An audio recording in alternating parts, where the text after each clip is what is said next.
Hi, everyone. Thank you for joining our webinar today, part one of Mailing 101, a crash course on how to bulk mail. I'm Abby Teleria from Melissa, and joining me today is our mailing expert, Tony Deacon. Tony will give you expert tips on everything you need to know to do a bulk mailing, even if you've never done one before. This webinar is part of our ongoing series of mailing training courses. Before we get started, I want to encourage everyone to submit questions today. You can type those in at any time during the presentation. We'll answer all your questions at the end.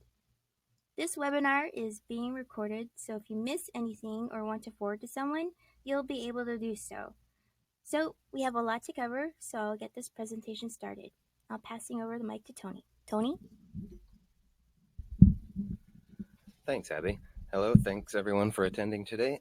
We're going to start this series going over some of the basics about mailing, just to explain some of the terminology and just give the gist of it, though we'll go into greater detail in future ones.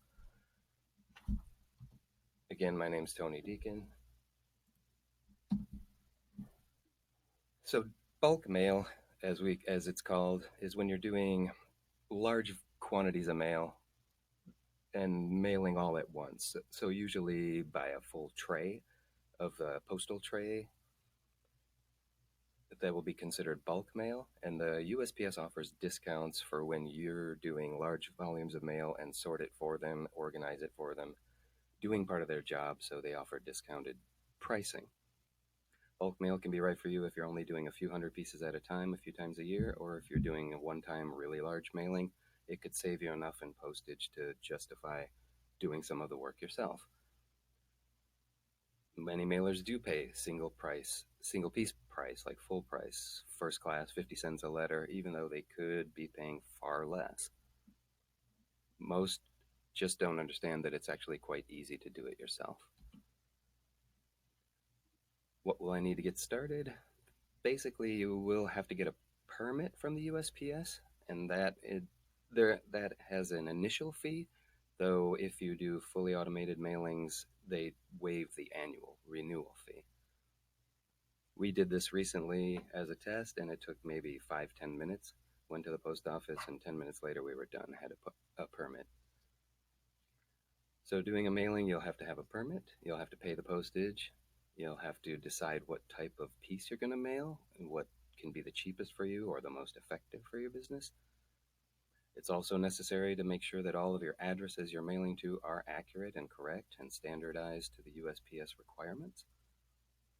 And to ensure the greatest discount, you would also pre-sort the mail pieces. Pre-sorting is arranging the mail pieces by zip code, essentially, and then putting them into the containers that the USPS would put them into anyway. So you've done half their job by sorting the mail by location of where it needs to go. For that reason, they give you discounted rates up to half off or even more in some categories. Then you just take your mail to the post office and they bill your permit. Mail types. The USPS has different categories for mail based on the type of service that they offer. For example, first class mail, usually going to be bills, business transactions, because they guarantee a faster turnaround time. So usually if you need to have that mail to the person, give them a few days to respond, and get it back to you within the month, first class would be the way to do it. So it's most often for bills, utilities, things like that, where the payment has to be returned within the month. First class is a bit more expensive because they guarantee that faster turnaround, and also requires a minimum of 500 pieces to do a first class mail. Essentially, 500 pieces would equate to one tray filled with letter size pieces, like a number 10 envelope.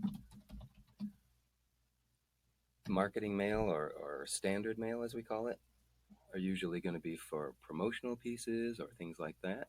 Maybe a grand opening of a new location, that sort of thing, where it isn't required to be delivered so quickly and doesn't require such a fast turnaround time. The rates are cheaper for that because of that, and smaller amounts are permitted. You can do 200 pieces or 50 pounds, whichever comes first. Both types of mail require that lists have move update verification, which means if you're mailing to a name at an address, you have to have run it against the updated move files from the USPS to verify that person still lives there and that you're not just mailing to someone who is no longer at that address.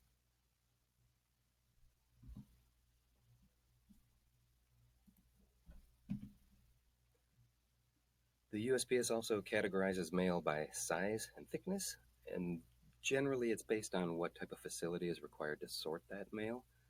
Letters, that can be letter size, number 10 envelopes, or any kind of a card that is, you can see the dimensions here, 3.5 to 6 1/8 inches. So it's not necessarily what people think of as the postcard. There is a specific first class postcard rate, and that is only for those postcards that are already pre-printed with first class postcard on them.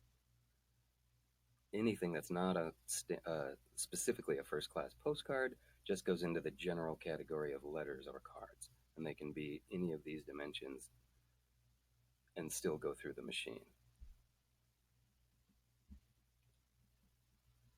So letter card size or first class postcards, there's only postcard size for first class specifically. With standard mail, anything of any of those sizes is just considered letter card.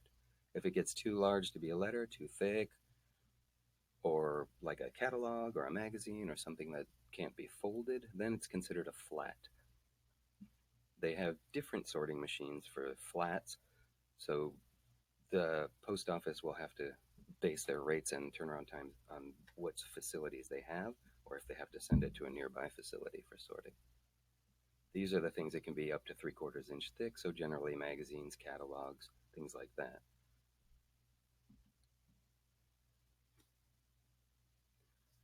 Bulk mail permits are actually really easy to get these days.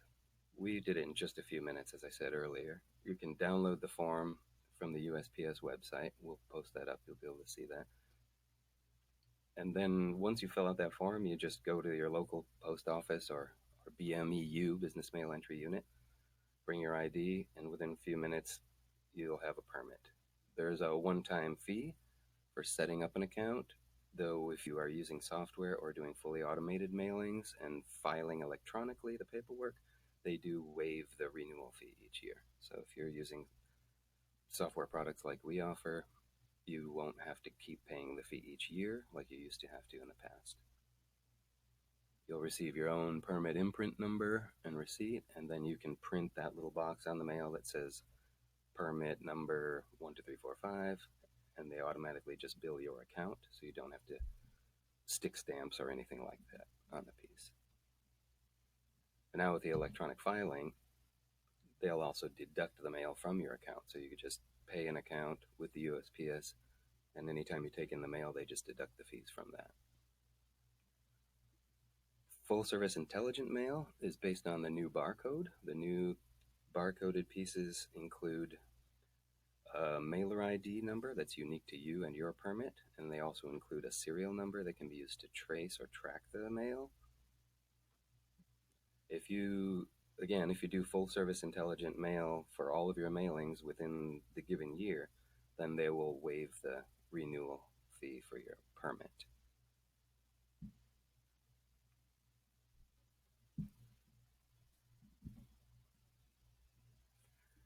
A mailer ID is actually part of your barcode and makes each mail piece traceable to where it was mailed from as well as to where it's going. When you file electronically, you'll need a mailer ID. This is easily attained by going to the USPS Business Customer Gateway website. We have a link there, but it's easy to find. Let me just see if I can bring that up really quick.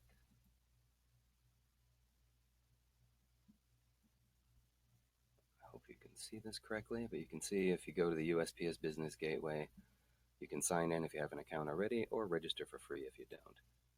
It's super easy, a small form you fill out just so they know who you are, and then they can assign you a permit. At the same time, you'll get a permit number. You also get a mailer ID, which is unique to your permit number. And you'll also get a customer registration ID, or CRID, as you see in there, that's associated with only your account.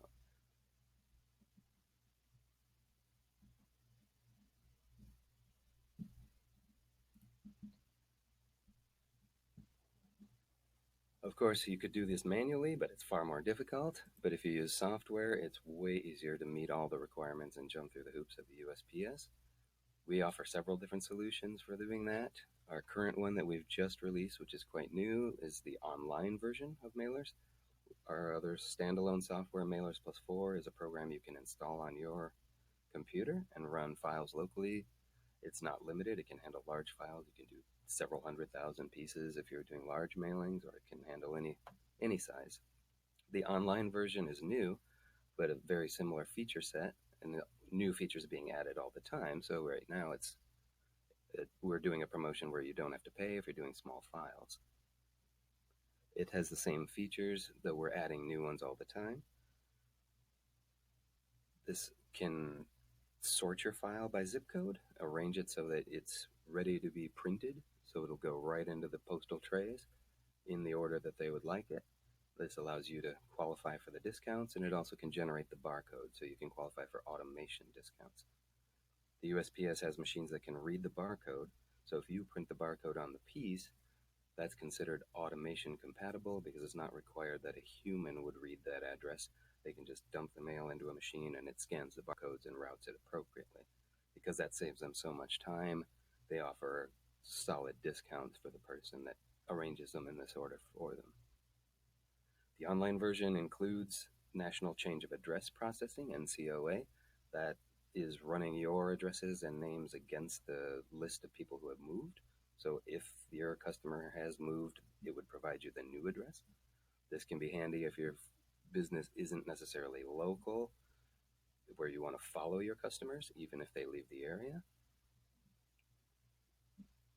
So if you're doing smaller amounts or just getting started, the online version is probably right for you. Currently, it's free to use.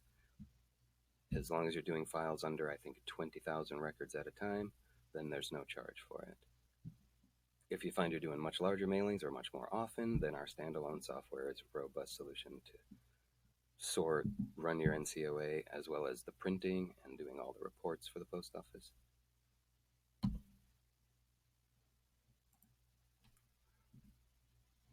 And if you're a programmer and you're writing your own version, your own program, we also sell the on-premise API, the pre-sort object. This is a programmer's tool for implementing the mail pre-sorting routines into a program that you're writing. This is greater security for you if your data stays within your network. We support all the following platforms, and it's not limited by size of the file, so you can run files up to 1 million records and pre-sort those for postal discounts. So again, if you're just getting started and you have something small, we have the online version where you can just drag and drop a file on our website and it'll return you the sorted file with barcode information, and you can print from any utility you normally like to print with. Or we have our standalone software with all of those things built in. And if you're a programmer, then we also sell the engine separately, so you can add this functionality to your own website or your own application. This concludes the gloss over for the initial Mailing 101 series. If there are any questions now, I'd be happy to answer those. Thanks, Tony. As I mentioned earlier, today's webinar was part 1 of how to do a bulk mailing. Join us Thursday, October 19th at 2 p.m. Eastern Time for part 2. We will discuss how to maximize postage discounts by pre-sorting your mail and how to select killer mailing lists for higher response rates. Now, as promised, we are going to stay and answer all your questions, so please feel free to type them in now. Looks like we have one question already. What is the initial cost of obtaining the mailing permit? Mailing permit, when we went recently, I think it was $250, but it's a one-time fee. And if you do electronic filing and automated mailings, they don't charge you any renewal. So it'd be a one-time thing that would pay for itself over time with the discounts that you could achieve by using that. And again, if you do use our software or any other software, you can qualify for no renewal fees. So it would just be a one-time thing.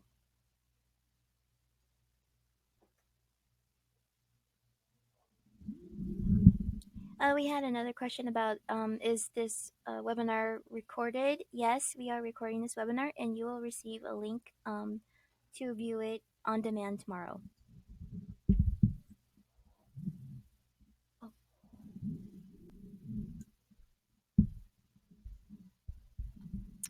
okay, waiting for just a few more questions.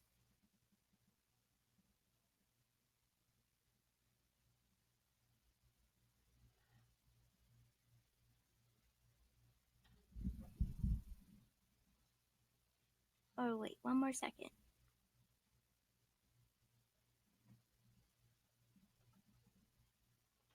Oh, another question is the demo available for Mailers Plus 4?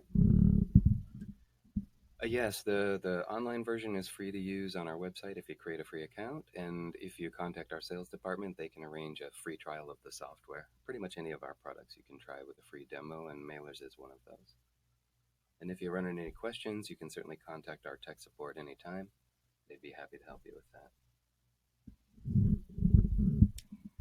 Another question, this is a good one. What is the difference between mailer ID and standalone?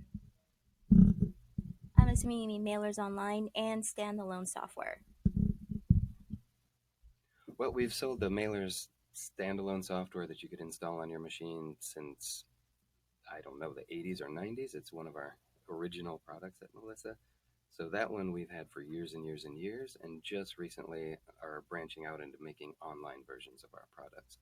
So you'll see we've introduced several different online versions where you can just drag and drop a file and process on our servers, and it just returns you the results.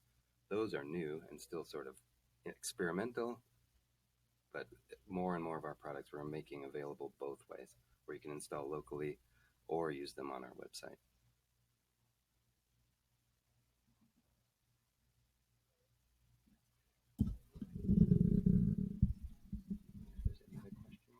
If there's any other questions,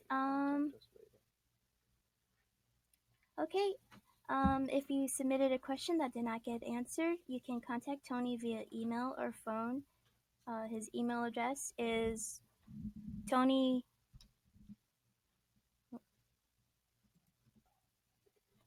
Tony.deacon.com at melissa.com. I want to remind you that I will be sending out a link to a recording of today's webinar, and you should expect to receive that via email tomorrow. Thank you again for attending today's webinar. Have a great day and see you next time. Thank you.